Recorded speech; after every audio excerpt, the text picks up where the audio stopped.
Yaorana et bienvenue dans Manava. Le Pacifique qui nous entoure est à l'origine de vocations diverses. Pêcheurs, mécaniciens et beaucoup d'autres métiers de la mer.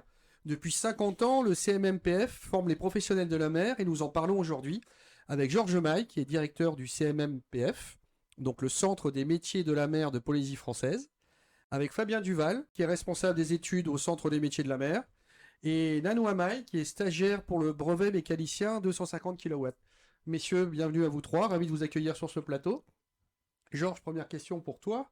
Tu nous parles un petit peu du CMMPF, faut que je dise correctement, depuis quand il existe et tu nous parles un peu de son histoire. Alors, le CMMPF est un établissement administratif. Il a été créé officiellement le 1er mars 1972 et depuis, il a connu jusqu'à aujourd'hui une quinzaine de directeurs, dont le premier était un commandant, le commandant Georges Anda. Et il s'en est suivi, la direction a été assurée par la plupart des officiers de la marine marchande. Alors, en faisant les recherches, je suis allé voir aussi l'historique. Ce qui Oui, était très intéressant, c'est qu'en fait, les cours de navigation étaient dispensés par les capitaines à l'époque. c'est toujours le cas. Oui, maintenant, il y a le cadre, on va dire, formation, mais tout au départ, donc dans les années 70, c'était sur 18 mois, je lis, parce que c'est vraiment intéressant. Ouais. Et en fait, c'était les connaissances de chacun qui faisaient qu'on pouvait faire avancer les choses. Oui, en fait, la formation maritime a déjà des référentiels de formation qui existent déjà depuis les années 60. Et donc, quand l'établissement a été créé, on a fait appel aux officiers qui étaient en poste sur Papeete, dont notamment ceux du port autonome aussi. Ils ont participé à la formation de la plupart de nos marins qui sont actuellement encore en exercice. Beaucoup sont déjà à la retraite. Fabien, quelles sont les différentes formations alors qui sont dispensées au sein du CMMPF? Alors en fait, on essaie de couvrir à peu près toutes les formations qu'on peut retrouver, enfin des métiers qu'on peut retrouver sur un navire, passant du mécanicien au nettoyeur, pour tout ce qui est partie machine. Après, au niveau du pont et de la passerelle, ce qu'on appelle la passerelle qu'on voyait en image tout de suite là sur les images, c'est du matelot en premier niveau. On va arriver ensuite sur du capitaine, 200 UMS, puis 500 UMS. En fait, c'est des jauges, c'est la Voilà, taille du navire. voilà, UMS, voilà, faut UMS, ouais, c'est expliquer. la jauge du navire, donc c'est la taille, en gros, le volume que va déplacer le navire. En fait, la théorie d'Archimède, tout ça, c'est Ouais. aussi dans les connaissances que nos stagiaires doivent avoir assez rapidement en tête. Et donc, pour arriver jusqu'à l'objectif qu'on s'est fixé d'avoir des capitaines au moins 3000 UMS, donc qui seraient capables de commander des navires du type Taporo ou avec Inouï qu'on aurait ici. Et en fait, j'imagine aussi qu'il y a des formations spécifiques si le bateau est un bateau de pêche ou si c'est un bateau de transport ou ce genre de choses. En fait, on a Pas spécialement.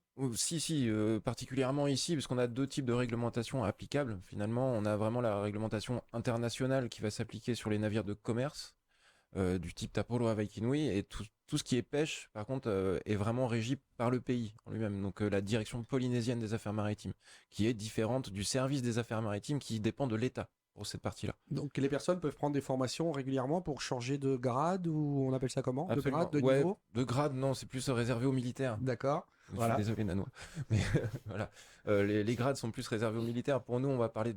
Effectivement, il y a des barrettes, il y a un nombre de barrettes toujours sur les épaules pour tout ce qui est officier. Après, pour l'équipage, en gros, on a l'équipage et l'état-major. D'accord. Il y a les officiers d'un côté et l'équipage de l'autre. Ça reste quand même militaire, tu vois, en termes, dans le terme, Oui, dans les termes. l'organisation est pas du tout la même. Sur un navire de commerce, comme on voit ici, on peut être un ou deux à la passerelle maximum. Sur un navire militaire, ils sont souvent Oh, il y a 10, tout. 15, 20. C'est vraiment une autre façon de travailler, une autre façon de voir l'océan aussi. On n'a pas les mêmes notions de surveillance, de contrôle, Et pas etc. les mêmes missions. Pas du tout les mêmes missions. Voilà. Donc, Nanoa, toi, alors tu as, donc je vais le dire correctement, tu es stagiaire pour le brevet mécanicien 250 kW, que évidemment j'ai demandé avant si je le disais correctement. Tu nous expliques ce que c'est et pourquoi tu as choisi ça? Effectivement, j'ai choisi cette filière-là tout premièrement parce que la Polynésie est entourée d'eau et que avec toute la flotte importante qu'il y a ici, ben, tout simplement, j'ai été attiré par la mer T'aimais déjà ça plus jeune? depuis tout petit. Voilà, Hein. c'est une passion. J'ai baigné dedans à Huayné et tout de suite le coup de foudre concernant les métiers de la mer. Donc là, actuellement, tu es au RSMA, C'est ça, hein, je dis pas de bêtises. Oui, Et exactement. ta formation va durer combien de temps comme mécanicien à 250 kW? Alors, pour la partie de la formation mécanique, nous venons de terminer actuellement cette formation de 250 kilowatts. Puis là, nous enchaînons sur le certificat de Matlopan, CMP, qui en tout qui aura duré 3 mois en gros. Avec à la fois de la théorie, Fabien, j'imagine, et évidemment de la pratique, parce que dans votre métier, la pratique est hyper importante. Alors, la pratique est en grande partie faite à bord en fait. On dit toujours qu'on apprend le métier majoritairement à bord une fois qu'on est vraiment les mains dedans, quoi. La partie théorie est très importante, surtout à l'école. La théorie permet de comprendre la pratique. Aujourd'hui, on arrive à cette connaissance-là, cet enseignement-là, la pratique est mieux comprise et mieux appréhendée quand on a la connaissance théorique. C'est une évidence pour tout le monde, mais c'est vrai que quand on est stagiaire, on a envie tout de suite d'avoir les mains dedans. Ils ont tout de suite envie d'être dans les moteurs, quoi. Mais il y a toute une notion de comment fonctionne un moteur 2 temps, comment fonctionne un moteur 4 temps, est-ce qu'il y a des soupapes, est-ce qu'il n'y a pas de soupapes, est-ce qu'on a des lumières, etc. Ces différents systèmes qui sont importants à connaître avant de pouvoir vraiment pratiquer d'une façon efficace, quoi. Donc Nanois, là, va travailler, en sortant, il a un diplôme qui lui permet de travailler sur un type de bateau, Non, sur tous les types de bateaux, mais qui, avec des puissances différentes. voilà, qui ont une Ok. puissance relativement faible, 250 kW, ça fait un moteur de 300 chevaux, 300 chevaux. 300 chevaux, hein. 0,703 le Oui, parce que je vois que dans les coefficient. formations, vous proposez donc 250 kW, 750, Mhm. après chef de car machine et ainsi de suite, donc Ouais. ça monte en puissance. C'est ça. C'est ce que tu voudras faire ensuite? Oui, mais premièrement, j'aimerais commencer petit à petit, hein, D'accord. et pourquoi pas aller au plus haut. Voilà, Je- pour oui. préciser, si je peux, Bien sûr. Nanois, il va sortir de la formation avec 2 qualifications. Il sort avec la qualification de matelot pont et la qualification de mécanicien 250 kW. Donc ce qui Donc, ouvre encore plus de possibilités. encore plus de possibilités. Et l'idée, là, ensuite, c'est partir sur un bateau de pêche? Non? Qu'est-ce que tu voudrais faire? Pour ma part, je vise plutôt le côté de la marine marchande, Localement? localement. D'accord. Georges, on devait recevoir aussi Harold, qui lui est capitaine d'armement sur le Televao. Donc il a eu un empêchement parce que c'est aussi un métier où on a les impondérables et on est lié à pas mal de choses. Tu peux l'expliquer ce que c'est qu'un capitaine d'armement? Eh bien, un capitaine d'armement, comme son nom l'indique, il est en charge d'armer son navire. Alors armer un navire, qu'est-ce que c'est? Armer un navire, c'est lui fournir l'équipage dont il a besoin, vérifier l'état du bateau, programmer la maintenance du bateau, la montée sur cale, c'est faire en sorte que le bateau soit navigable et qu'il ait les qualifications En à termes bord. de sécurité, En termes de- mécanique, ainsi de suite. Absolument. Donc c'est lui qui est en charge de tout ça. C'est lui qui est en charge de tout ça. Et là, donc il a suivi une formation en interne au CMMPF pour ça? Eh bien, en fait, la formation d'officier te permet d'assurer la fonction de capitaine d'armement. D'accord. Et est-ce qu'il y a des reconversions possibles? C'est-à-dire, est-ce que on a pu avoir d'autres métiers, une autre vie avant, et puis je vais parler d'un Noix qui est passionné. Et est-ce qu'on peut est-ce qu'on peut, sans avoir été dans ce métier-là avant, est-ce qu'on peut... Fabien et moi-même, nous en sommes l'exemple. Fabien, Et je lui, ne le savais pas, je voilà, précise. Fabien était navigant, et ensuite il va parler D'accord. de son expérience. Moi, j'ai été navigant déjà au départ. Ensuite, j'ai occupé des fonctions administratives à terre. Et moi, j'avais pas pour idée de prendre la direction de l'école un jour. J'étais également dans cet établissement il y a 40 ans. Ah oui, ça c'est intéressant, on va y revenir après. Et toi, Fabien? Moi, du coup, j'ai fait des études de marine marchande en France donc c'est le cycle long, c'est 5 ans d'études en gros pour pouvoir avoir un titre d'officier de commandant polyvalent. Donc ça veut dire que je suis aussi bien chef mécanicien en machine que commandant sur la passerelle. Donc ça fait une connaissance du navire assez globale, quoi. C'est complètement polyvalent. Combien de temps dure une formation en moyenne? Alors, ça dépend de quelle formation on entend. Si on veut atteindre les plus hauts niveaux comme le veut Nanois, on peut arriver sur 10 ans quasiment en alternance. Oui, en fait. il y a des alternances, c'est un voilà. travail, on prend un peu d'expérience, on reprend une autre formation pour C'est ça. monter d'un niveau et ainsi de suite. Exactement. Et en fait, pour valider les formations, on a besoin de temps de navigation. Donc là, il va faire un 250 kW. Par chance, il n'a pas besoin de valider son brevet, il est aussitôt validé en sortant. Quand il fera son 750 kW, là, il aura besoin de naviguer 12 mois avant d'avoir le brevet de 750 kW. Alors là, une fois qu'on est dans ce type de formation, est-ce que c'est rémunéré? Est-ce qu'il y a une aide du gouvernement? Est-ce qu'il y a ce genre de choses? Georges? Pour le suivi des formations, oui. Donc, pour les demandeurs d'emploi, les formations sont exonérées. Donc, les stagiaires ne payent pas de frais d'inscription. D'accord. Et puis, à côté, ils sont aussi indemnisés. Donc c'est aussi une forme de motivation, parce que s'il y a des jeunes gens qui peuvent être freinés par ça, Oui, il y a des aides. absolument, il y a des aides. Et puis, en fait, ces aides, ils sont prévus pour les demandeurs d'emploi et certaines catégories de professionnels, comme les pariculteurs ou les pêcheurs ou tous les titulaires de la carte CAPL. D'accord. Une fois que vous avez que les stagiaires ont leur brevet, est-ce que ce sont des brevets internationaux? Absolument. Ouais, c'était intéressant parce que en faisant les recherches, j'ai entendu 2-3 petites choses et je me dis bon, donc ça veut dire qu'une fois que Nanoa, je prends ton exemple à chaque fois, hein, Oui. et si demain il va en Australie ou il va sur les côtes bretonnes, je prends tous les exemples à l'opposé, avec son brevet est reconnu. Oui.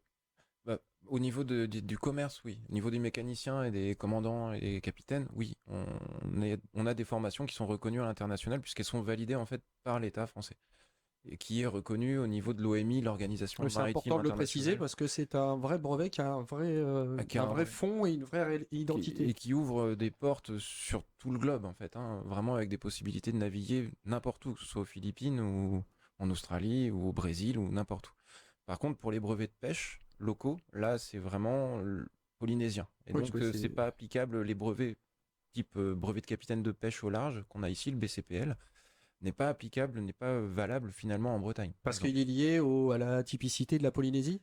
Oui, la ZE en fait, à la Oui. zone économique exclusive, elle est limitée à cette zone-là. Donc un pêcheur qui aurait son brevet local, on parlait de la Bretagne, s'il va en Bretagne, il va devoir repasser une équivalence. Je sais pas comment Il ça. devra repasser en fait l'intégralité des certificats comme le CMP pour arriver sur un C200, un capitaine 200, et il pourra avoir ensuite la spécialité C200 pêche. D'accord. On marque une pause et on se retrouve dans un instant.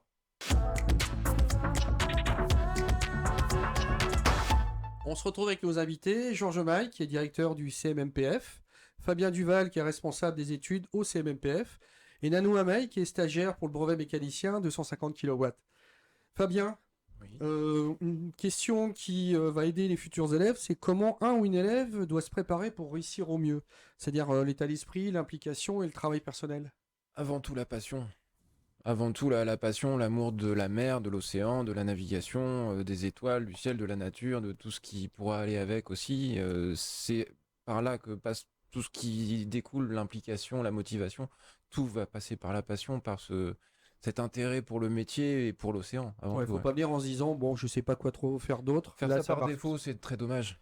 C'est trop dommage de faire ça par défaut et de prendre la place du coup de quelqu'un qui aurait vraiment cette passion-là et qui aurait vraiment la volonté d'intégrer ces métiers. C'est trop dommage. Puis c'est du travail, c'est vraiment de l'implication. Ça va être un métier qui est très prenant ensuite, qui est hyper intéressant, mais il faut de la passion. Il faut de la passion pour être capable de quitter la famille. Enfin, moi, j'ai fait des embarquements de 2 à 3 mois. C'est dur, évidemment.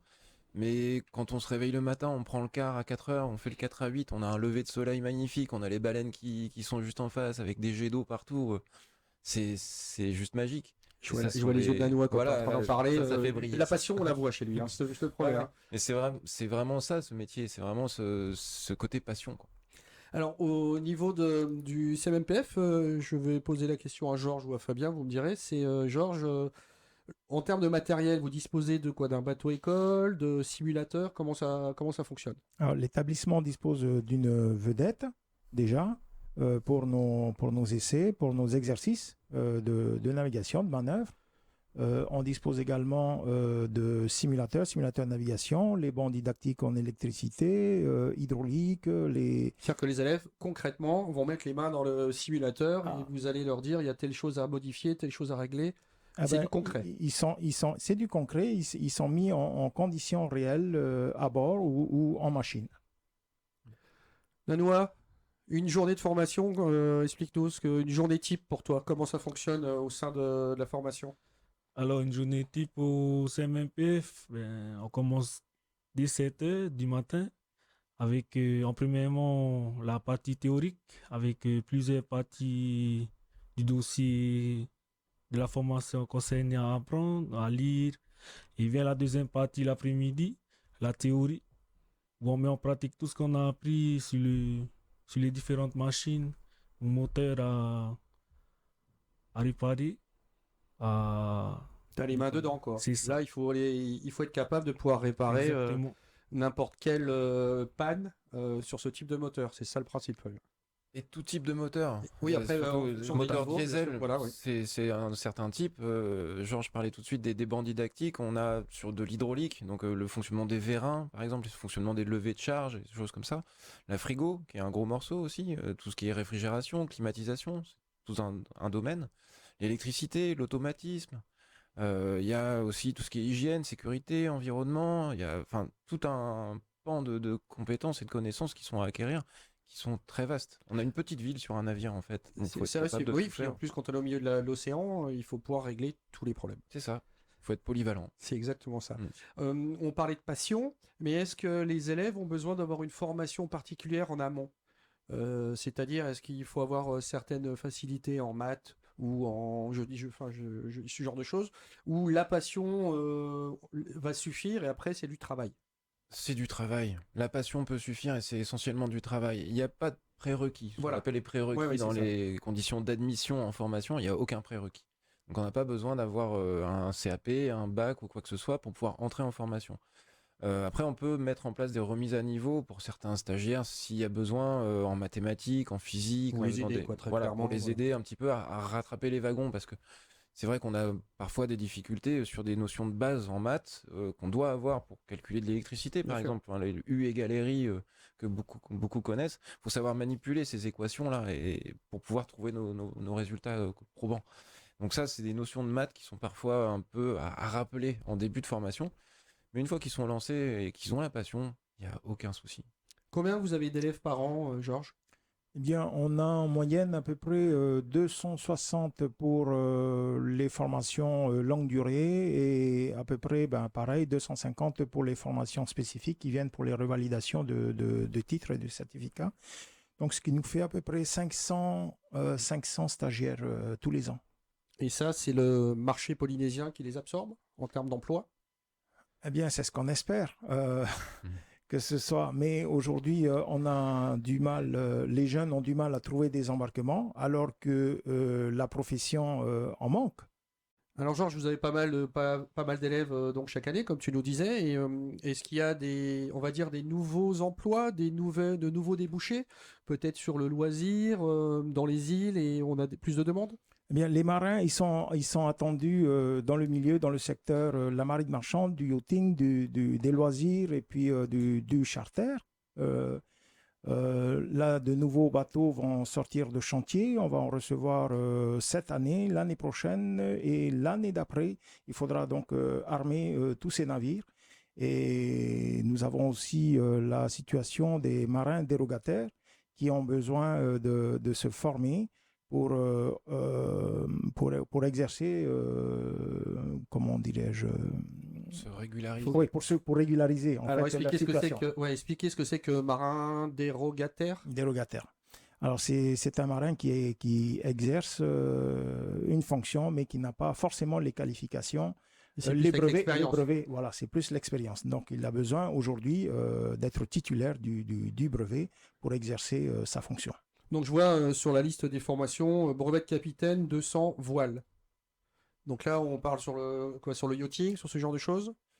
Oui, c'est du yachting en fait, c'est un brevet de skipper. C'est Voilà, c'est un brevet de l'ancien skipper, très PPV, clairement. pour ceux qui ont connu ça il y a des années, c'est le PPV, le BPPV qui est devenu, et en fait maintenant c'est un capitaine 200, donc qui est capable de commander n'importe quel type de navire qui fait en gros 40 mètres, et qui a une spécificité voile, donc qui apprend à naviguer aux étoiles, qui apprend à naviguer au-delà des 200 000, donc au-delà de voir la côte.